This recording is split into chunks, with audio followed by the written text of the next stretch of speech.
Alamin ang latest weather update ngayon dito sa Sir Aris Official Weather News Today.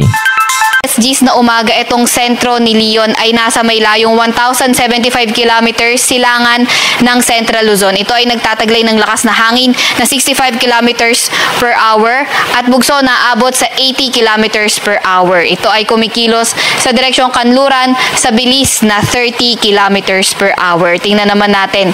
Or sa kasalukuyan, wala naman itong direktang epekto sa kahit anong parte na ating bansa. Tignan naman natin itong track na itong si Leon at nakikita nga natin for today generally westward yung kanyang magiging movement, and then tomorrow to Monday posible na itong kumilos papuntang northeast, and then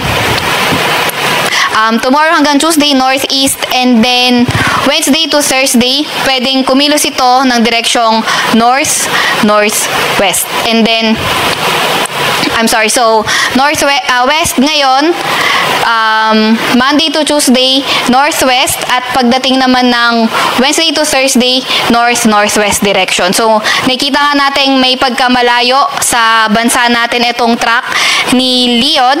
So, ganun pa man, may kita natin yung cone of uncertainty natin, malapit pa rin dito sa may extreme northern Luzon area, kaya kailangan pa rin natin na maghanda.